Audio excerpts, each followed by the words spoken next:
Well, good evening, friends. I am back. I am Barb Bruce, and I want to welcome you to this episode of the Better Together Facebook Live.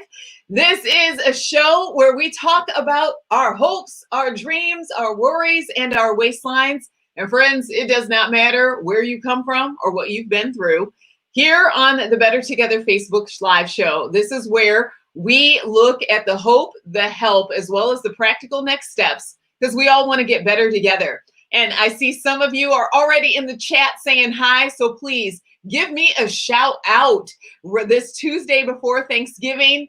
Tell me who you are, share your name. I am so glad that you are spending this time with me. And if this is your first time watching Better Together, I want to welcome you to this week's show. I've got a guest who has been a longtime friend of mine. We are going to talk about one of the most important things we need to give ourselves as women, the gift we can give ourselves every single day. So I'm going to introduce her to you in a moment. And I want you to stick around for this week's episode, especially if you've been beating yourself up a lot lately. If you have just felt like you can't take it, if you felt like you just don't have enough to give and you are all worn out, I promise you that today's show will give you that that you and I need. So I'm going to introduce her in a moment. Tabitha, my fabulous producer, is handling things in the back. And so Tabitha, who we got saying hi to us right now? And so Terry, beautiful sweater. Thank you. You guys, welcome to clearance land. We may not be able to go many places because of COVID, but clothes are on sale, y'all. And so this is my sweater I got like earlier this year. I got it for like not a whole lot of money, but it sparkles and I like it. So Terry, thank you. Who else, Tabitha? Deborah? Debbie. Oh, honey, good to see you. Oh, my goodness gracious. I'm sending you a hug. It's been a long time. Thank you for joining me on this week's episode. Before we jump in, I've got two things I want to share with you. The first is Thanksgiving is looking a little bit different for all of us. And for some of you who are going to connect with family during the holiday and maybe even friends, and rather than just stare at each other on your video call, can I offer you an idea? Some of you may have these, but if you don't have them, I think you still have time to get them on Amazon, or you can make your own. But this is a way to have some fun conversation for the holidays. So these are called conversation cards. And these are simple cards that you can just ask people. You can hold up 3 or 4 of them. And the whole idea is to create some fun conversation with each other. We all are experiencing a different kind of holiday than usual. We've got to dig a little deeper to have fun, but here's some great opportunities for us. And so you can hold up 4 conversation cards. And again, go online, Google conversation cards, print them out, cut them out, and ask somebody, hey, do you want card 1, 2, 3, 4? I've done this online with Bible study groups and Zoom, so I know this works great. And somebody says, hey, I want card number 3. And so I go 1, 2, 3, and I pull that card, and then I turn it around, and everyone has to answer this card. So this one is, what 3 adjectives do you hope will describe you by age 75? So everyone who is on your Zoom call for your family or friends, you can answer that question, and you guys can find out, even with family and friends, things with each other. And then you can repeat the game. Hey, Barb, do the one in the middle. And so there's all of these unique conversation card questions that you can ask. And so that's just one idea that you can play with your family as you are talking about this year's pandemic. So if you've got other unique things that you're doing with your family, go ahead and toss them in the chat, so that we can plan to still have a connected holiday, even if we're not in person. So we've got some comments that have come in. Thank you for all the comments about my sparkly sweater. I appreciate it. Rhonda Ritchie, thank you for being with us this evening. I'm glad that you've been blessed by Surrendered. I appreciate that. Tina, thank you for joining us. I'm so glad you're here. Amy Dossie, love you, friend. Amy says that my 25-year-old has decided to move to another state with a boy that she hardly knows. We're having a hard time with this and definitely not feeling thankful. Oh, friend, I'm sending you a big hug today. I am so glad that you are here because I'm going to be bringing out my guest in just a moment. And we're going to talk about what we need, the gift we need to give each other when we're struggling in hard times. And so one last thing to share with all of you. Black Friday is coming. And I don't know what your Black Friday plans are, but I know that this season has been a really highly anxious season for a lot of folks. And so when I speak at women's conferences, I love to have a combo pack of my Joshua Bible study and Winning the Worry Battle book. And so for Black Friday, I decided to do the same thing. If you go to barbruce.com on the shop tab, you can check out, there is a bundle offer there if you want to grab it. This is for Black Friday through Black Friday. And Tabitha will put a link there in the comments. If you've been struggling with worry and anxiety, or if someone you know has, you can get the book and the Bible study for a special price as well as free shipping. So you can, again, just at barbruce.com. So Tabitha, thank you for popping that up. But right now, it is time for me to introduce you to today's special guest. This is someone that I know you are going to love hearing from. Amy Seiffert is an author, speaker, and teacher. She is currently on the teaching team at Brookside Church, where she directs community groups and community cohesion. She has also been an affiliate of Cru staff for more than 18 years. Weaving biblical wisdom through her presentations, Amy inspires, teaches, and humbly invites any who are willing to be a spiritual pilgrim to walk alongside of her in the pursuit of truth and the knowledge of God. Amy is married to Rob. They live in Bowling Green, Ohio with their 3 kids. And so, ladies, tonight, Amy is here. We're going to talk about grace and how grace can look amazing on you. So please welcome to the Better Together Facebook Live, my friend Amy. Hello, honey. Hi. Hi, Barb. Good to see you. It is so good to see you as well. Thank you, and welcome to the Better Together Facebook Live. How are you doing? I'm doing great, and your sweater is fantastic, I have to say. Good job. Thank you. All I need is that hat to go with it. Tell me what's happening with that hat. Listen, I bought this hat in good faith that I might be doing more than I actually am this fall, and so I've worn it twice. And so I thought, you know what? I'm going to wear it, hang out with Barb tonight in my bedroom as if I'm really going. I'm not going to wear it, but why not? Let's have a little fun, right? Exactly. I am so glad that you did, because all of us now, we own a variety of clothes we don't get to wear anymore. Right? Sad. Yeah. The shoes. I mean, the shoes. I know. It's just, them. I mean, I don't know about you, but basically these are my pandemic shoes.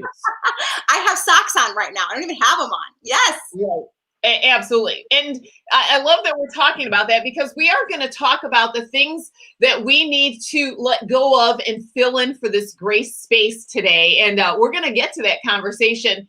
But before we do that, Amy, I was hoping you might play a game with me. You feeling down with it? Absolutely. Always. Well, this is a game that I play with my guests. We call it First Thing to Mind. Okay. And so, Amy and audience, I am going to give a word, and I want you to share the first thing that comes to your mind. So, audience, we love it when you jump in, and we want you to play along as well. So, Amy, are you ready? I think so. Yeah, this is not going to be scary. It's going to be easy. So the very first word that comes to mind is dried fruit. Audience, type in the comments, Amy, what's the first thing that comes to mind? Garland. Yes, I chose that on purpose because I saw your Instagram. So tell the audience more about your garland. Okay, so I'm trying to find things to do with my family right now because we're just kind of at home a lot. And so it's like, let's put garland everywhere and let's make it and let's have it be, really frugal as well as maybe smell good. So I'm trying to do some organic things. So we did dried fruit. Like I sliced up oranges, dried them for 4 hours on low, and we strung this beautiful little garland over my sunroom. And I've never done it, but I'm into the dried fruit garland right now. And it looks beautiful. Some of the other ladies have chimed in. Amy Dossie for dried fruit, she said cranberries. So, yep, I got some of that. And Right. Rhonda Ritchie, welcome. She said for her, mango. That Yep. sounds like a good plan. Woo! Well, Amy, for the ladies who are joining us, I hope you guys can follow Amy on Instagram because she's got pictures of her dried orange garland there, and it looks absolutely beautiful. It's fun. Good. All right. So now we have a second thing that comes to mind. And wait, for Deb Barron, she said apricots, dried apricots, Oh, yummy. which, yes, I love those. But I made the mistake once. I ate a whole container one day. Don't do that. Any dried fruit, like a whole mud, it's a lot. It's a lot. It's a lot. All right. So now we've got one more word. Ladies, jump in with me. Second thing that comes to mind, cranberry sauce. Yucky. My mom's going to be so sad, but that makes it very simple. I was surprised at how passionate people feel about their opinions. Terry says, uh-oh. And I don't know. Well, I think that might have been for eating the dried apricots, but we're going to apply that, Terry, to cranberry sauce. Amy Dossie said, ew. And then Terry did come back and she said, ick. yeah. And, Rhonda, you know what? We everybody is rocking the no. I appreciate that. But Katina, thank you for joining us. She said jellied when she thinks of cranberry sauce. And Deb Barron, bless her heart, she says cranberry relish, yes, sauce, no. Oh, okay. You know what? People have some strong opinions about the cranberry sauce. I love that. What is your opinion on it? Do you have an opinion? So yeah, it's a no. It's a no. We have an ongoing joke in our family because my aunt would buy that small can of it, and we would literally open it up, slide the jellied stuff on the dish, and we would throw it out. But every year we would not have Thanksgiving without it. We knew we were not going to eat it. We knew we were going to throw it out. Right. But doggone it, we were going to open it up and slide it. I mean, Tradition. So, well, thank you for playing along. And ladies who are commenting, thank you for joining the conversation. Amy, we want to get down to something here because we are in a season where we're just all kind of dragging a little bit and we're struggling. And your book is titled Grace Looks Amazing on You. And we're going to put up, Amy, if you can hold the book up, because I want them to see how gorgeous this is. And so tell us about this idea of grace looks amazing on you, especially if a woman right now is like, woo, what does it mean that grace looks amazing on us? Yes. And when you first hear that title, you might think that book is not for me. Like amazing is not the word you would use to describe me right now, right? Like, I mean, to be perfectly honest, I lost my cool with my middle child yesterday. It was not amazing around here. And so the whole concept is that, I mean, grace is about God and what he has done and not about us and what we have done or not done, which that's what grace is so beautiful. And it's what it's all about. And so this idea of grace looking amazing on us is God reflecting his love, like it's showering on us and thus us reflecting into the world, which was really fun to have like this gold foil go on here, to have that reflective feel that we get to have it look amazing into the world. But Yeah, this is a 100-day journey on looking at all the different ways where we can find grace in our lives around every corner that feels really ugly or dark or hard, and where God's grace is no matter what. Who he is as a God who literally sits on a throne called grace, like the throne he sits on is called grace. And we just kind of journey through the Bible about what this looks like. And I love that because this has been such a very long year. And because so many of us have experienced what I've been calling this wilderness season, there have been jobs that have been lost, relationships with family members have been changed.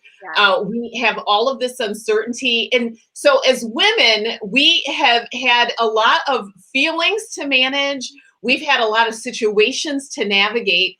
And because we're not perfect, it's easy to beat ourselves up. And so, audience, what are some of the things that women have been beating themselves up for lately?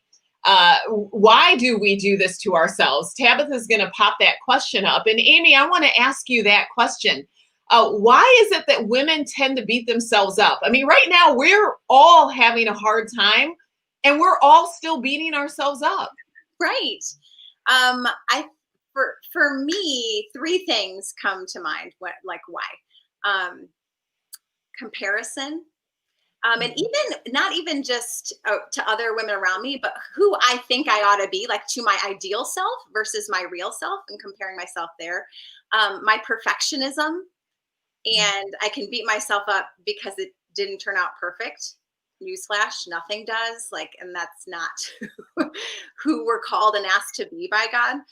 And then anxiety. I think rising anxiety can cause us to do all kinds of things, including beat ourselves up and just find ourselves in a shame cycle that it's hard to climb out of unless we start to, get our chin up and think, all right, God, where are you in the middle of this? I'm a pile of mush. I'm a ragamuffin.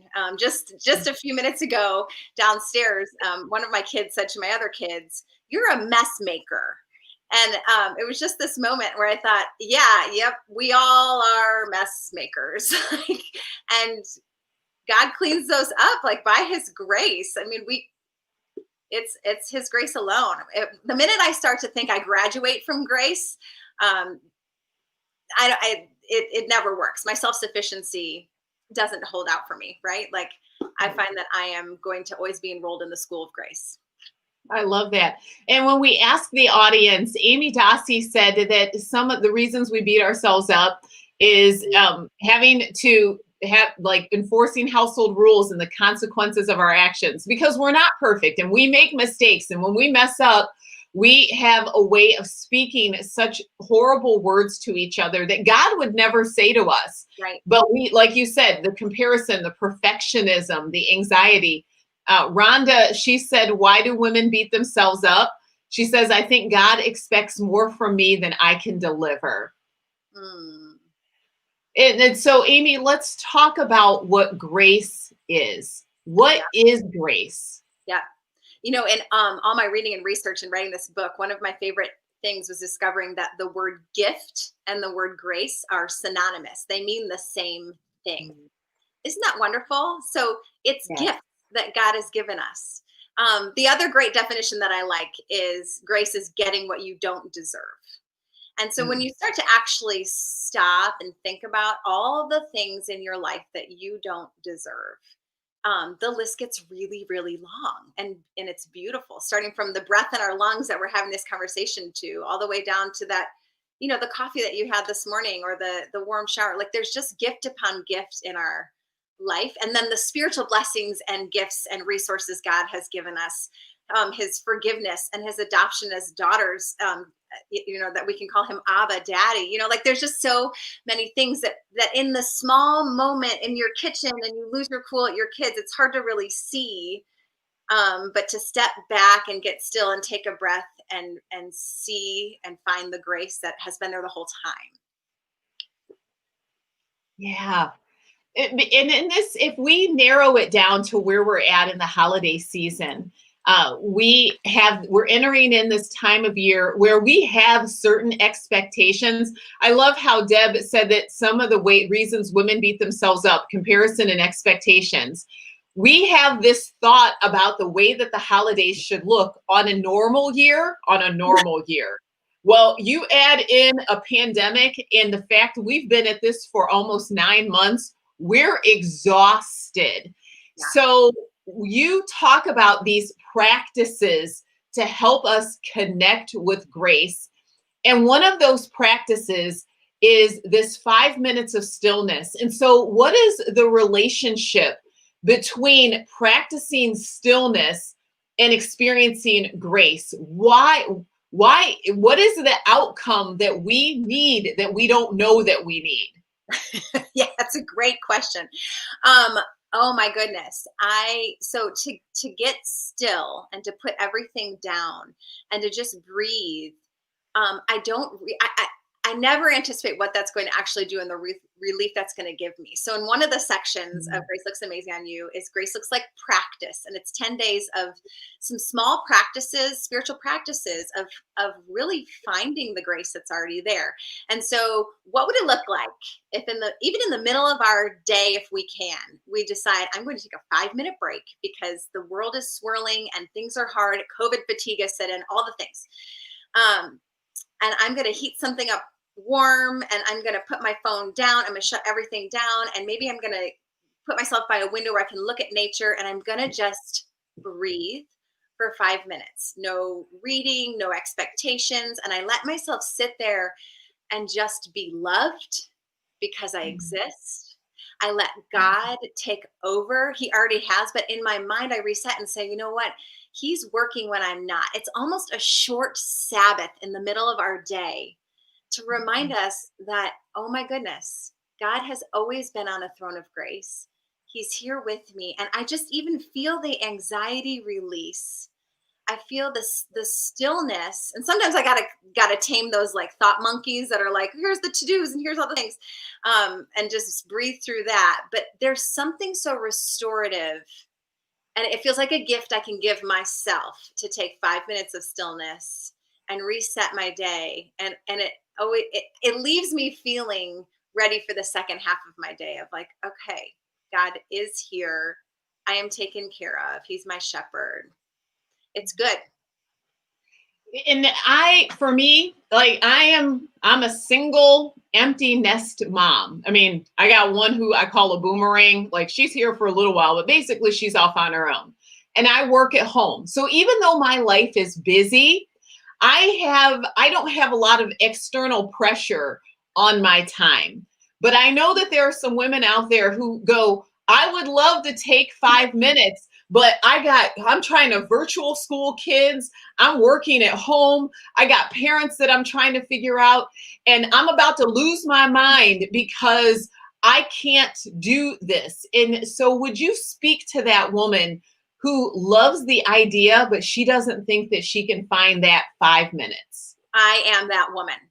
My kids are young, 6, 9, and 13. There's pandemic schooling going on.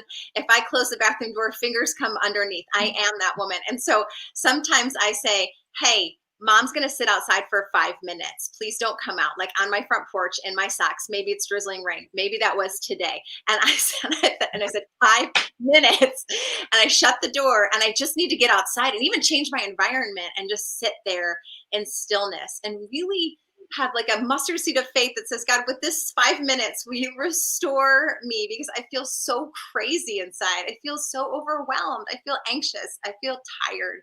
Will you restore me? And it wasn't magical, like, oh, and the heavens opened up, but I did feel my shoulders relax. I did feel loved in that moment, even when I didn't have anything to produce or to show for my day. As a performer, a 3 on the Enneagram, that can creep in there. So I'm saying the bathroom, can you lock that door for 5 minutes? Can you step outside? Can you even train you or whoever's around? Like, this is Mama's 5. You can do this. This is Mama's 5 minutes. Here's a tablet. I will be back. I'm going to sit on the back step.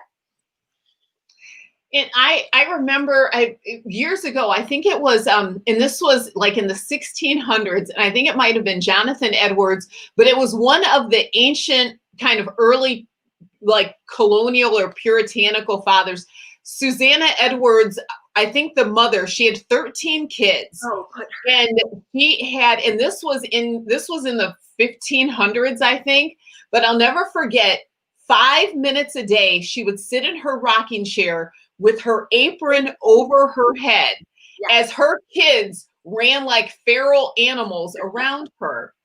And it was just to have that moment to breathe. And I think that no matter our age or our stage, that we can all find, if we can find 5 minutes to scroll on social media, we can figure out, our world is not going to fall apart in taking 5 minutes. If we can find a quiet space, tuck our phone in our back pocket, and just practice taking 5 or 10 breaths in and out to slow our heart rate down, and do as just what you said in that moment, remembering who God is, remembering that He is taking care of us. Do you have any favorite meditations that you like to think through as you are taking that 5 minutes? Yeah, Psalm 23 has been a go-to. It's a well-known verse, but it's 6 verses, and sometimes I'll just read it and I'll choose like 4 words, like He restores my soul, and I'll just kind of replay that, like, God, you restore my soul, like just some truth to wallpaper my mind when it feels kind of bananas up there and slowing down. But yeah, if I can, I'll set my timer sometimes, Barb, on my phone, and I'll try to get to my Bible app and read that and then put it away. And I'm telling you what, when that timer goes off, I'm always so sad because it was restorative and I wanted more of it. And sometimes I get a little bit more, but to start with 5, see if you can. I know you can, right?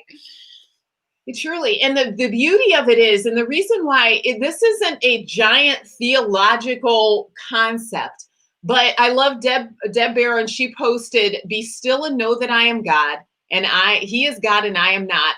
So many times we're too busy doing and we can't be still, and we feel guilty for being still. And part of that struggle to offer ourselves grace is because in our mind, we think that God does expect more for us. We feel like we've got to hustle for our worthiness. We think that unless we're in constant motion, our world is going to fall apart, and none of that is true. It is in the stillness that our body is able to collect itself back together again, because we are being pulled mentally, emotionally, physically. And so, Amy, I love that really practical of, ladies, grab Psalm 23 for those 5 minutes and read that and find a line in there to meditate on that. Amy, is there anything else that you like to do in that 5 minutes? And ladies, we've got a question here. If you have something that you do that you can practice stillness, what are some of the things that you do or that you would like to try to do to practice stillness? Amy shared sitting on her front porch for 5 minutes, hiding in the bathroom, Psalm 23. What are some other ideas, Amy, that women could do? I mean, Hebrews 4:16 is another great one to look up and think on.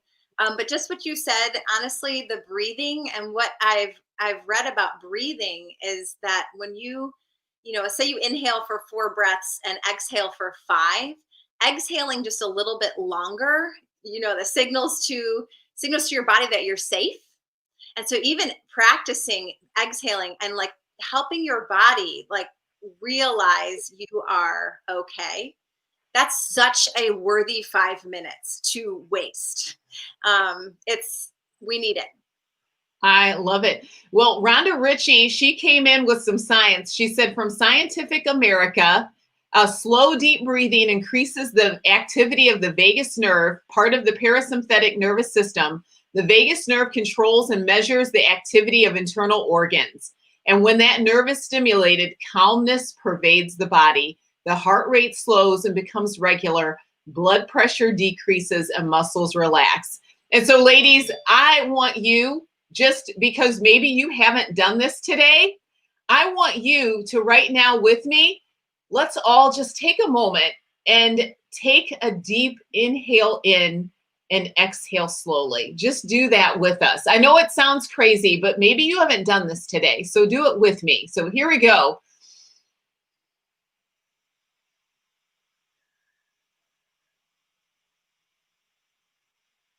Do it one more time.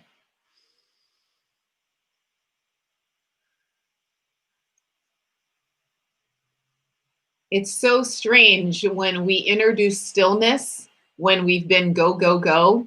But there is something about it that God uses that does something in us that we can't find any other way. Uh, Amy Dossie says that she likes to light a candle and watch the flame dance. It helps to clear her mind and hear God's voice. That's so good. Carrie Harris, mwah. Hey, honey, good to see you. And Deb talks about she's got a war room that she walks into. And so, ladies, if you're watching live or on the replay, let's go ahead and continue to curate ideas. Amy, go ahead and hold up Grace Looks Amazing on You again and tell us where we can find it. Tabitha, can you pop up Amy's information so that ladies can get connected with her? And Amy, tell us where we can find Grace Looks Amazing on You. You can find it anywhere books are sold, online, Books A Million, Amazon, all the places. And it makes a great gift. It's so pretty, right? It's everywhere. It's absolutely gorgeous, and it is a great gift idea. So please connect with Amy at her website, and then Grace Looks Amazing on You, especially if you've got yourself. Buy your gift yourself. I checked online at her website. There is a great sale on the book, or at the publisher website, there is a great sale on the book. So give yourself the gift of grace. Amy, do you have anything else that you'd like to share as we wrap up today? Yes, I just remembered, if you are local in the Northwest Ohio area, at the Barnes and Noble at Fallen Timbers, there is a section of these that are all signed. So if you want to get a signed copy as a gift for you or a friend, that's fun. That is beautiful. I love that. And one more thing we want to mention, Amy writes a lot of different Bible studies on YouVersion app. And so for this holiday season, you can go to YouVersion, and Amy has a 10-day plan titled Choosing Gratitude. It's a devotion on YouVersion, and she's got a number of plans there. Tens of thousands of people have been doing Amy's YouVersion plans. So if you need just some help for your heart to connect with God, go ahead and check that out. So ladies, we've got some great resources from this episode. If you've enjoyed this conversation and you know that your friends need to hear it, please share this episode on your page so that your friends can just hear Amy's life-giving wisdom. And if you want to watch previous episodes of the Better Together Facebook Live, you can go to barbruce.com, and those episodes are there on the blog page. So friends, we will see you back here next Tuesday. Live episodes every single week at 7:30 p.m. Eastern Standard Time. But for now, I want to wish you and your loved ones and friends a happy and safe Thanksgiving. Thank you for joining us. I love you all, friends. Thank you for being so great in the comments today. Deb, good to see you. Rhonda, so glad we know. Carrie, honey, love you. And we'll see you all next week, friends. God bless. Yay, bye-bye.